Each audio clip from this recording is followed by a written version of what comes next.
Hello and welcome to the Grand Line Review, your source for everything One Piece. Today what we have is something I would say resembles more of a rant than anything else, and it has to do with every One Piece fan's favorite topic, the Toei anime adaptation. Now I want to make it clear that I am not here to bash the anime. Hating on the anime is a very easy thing to do, and it's quite a popular practice amongst the One Piece fanbase. But my goal here today is very simple, and it's to make you think critically about the One Piece anime through one very basic rule of storytelling. A lot of people will pan the anime for a wide variety of reasons, from pacing to filler to just plain horrible aesthetic quality. I'm not interested in any of that here today. My criteria is much more basic. Here is the one rule of storytelling that we are going to examine. Do not tell your audience something they already know. Every shot of every scene should tell the viewer something new about the story, a character, a location, a concept, anything, so long as it is new information to the viewer. And that consistent intake of new information is what makes watching film and television so compelling. It's a journey, and a lot of the time when people complain about poor pacing and stuff like that, it's because they're not taking in new information at every available opportunity. And to examine how the One Piece anime fails so spectacularly in regards to this rule, I am going to analyze episode 868, a feature that was so widely praised by the fanbase. And I'm taking the time to analyze this recent episode, recent as in at the time of this recording, because I've gotten a lot of comments on various videos of mine saying that the anime has improved significantly since the days of Dressrosa. And while that may be true, it's still a failure of storytelling. And to show you why, let's get into episode 868 with the mantra in mind of never telling your audience something they already know. Every time this rule is broken, I will be adding time to this here filler clock, according to how much of our time was wasted by conveying information we already knew. So let's begin. First up, we have the Toei logo. It goes on for about 10 seconds, and yeah, whatever, I'm not going to fault them for putting their logo at the beginning of a show, even if it is a bit long. Next up is the Superpowers opening, a song that I've grown to greatly enjoy. However, the opening is 2 minutes and 30 seconds. That is far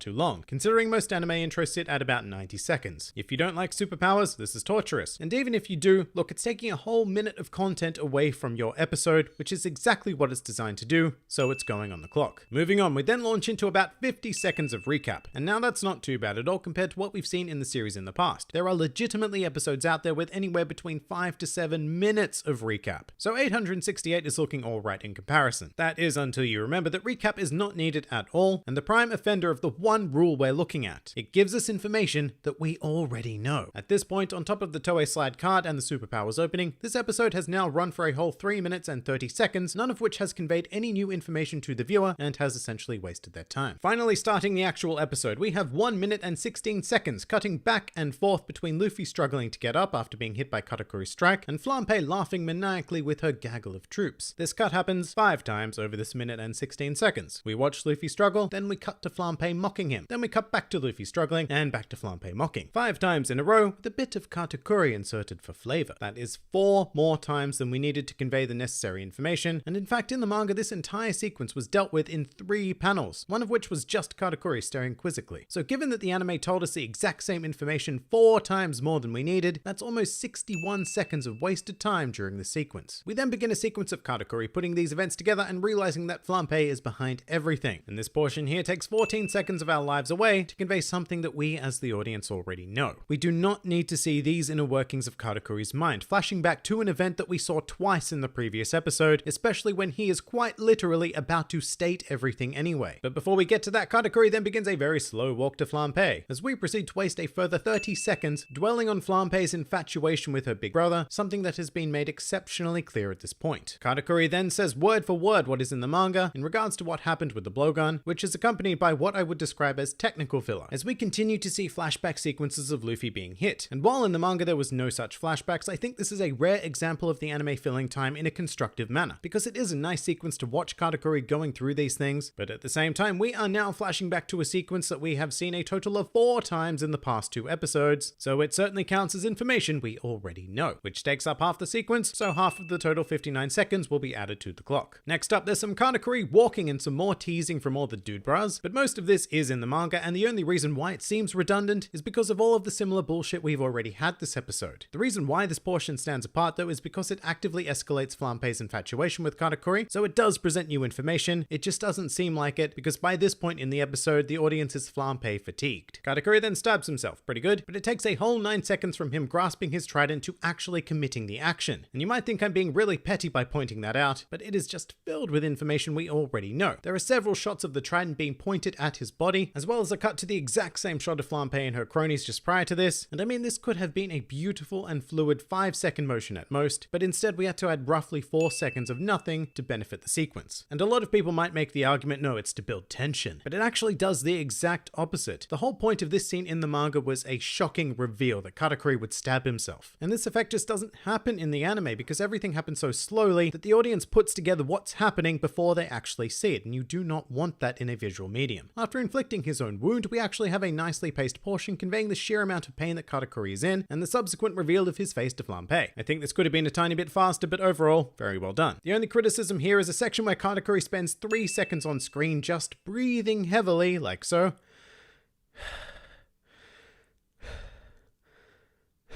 before speaking. Now this is a Toei trademark. They absolutely love a nice breathing shot, whether it be panning or still. And 3 seconds might sound like I'm being extremely nitpicky, but let me ask you, what exactly is the point of showing us these 3 seconds? Is it to convey that Katakuri is now in an extreme amount of pain? Well, we already knew that, because we just had a brilliant sequence that gave us that information, and now we're wasting 3 more seconds of an episode dwelling on it rather than just moving on with Katakuri's line. Not only that, but Toei would go on to show us a still shot of Katakuri breathing 2 more times shortly after. No dialogue over the top, no information of any kind, just a combined 5 seconds of nothing new. And Toei does this a lot. Over the course of hundreds of episodes, I can't even begin to imagine how much of our time has been wasted watching characters breathe. So Flampe berates Katakuri for not being her ideal, says he looks like a pelican eel, spits in his face, etc., and we get a brief Katakuri flashback, all of which is fine. It could be done a little faster once again, but hey, at least every shot is continuing to tell the story rather than dwelling on it. But Katakuri then walks away and we probably have the billionth shot of the episode of Luffy struggling to stay upright and, oh yes, breathing heavily. 13 whole seconds of it. Nothing new to the audience, so on the clock it goes. Katakuri then walks towards Luffy while Flampe's dude bras swamp him like paparazzi. Great, except that we keep cutting back and forth between Katakuri and the paparazzi for a whole 11 seconds after the audience has well and truly gotten the idea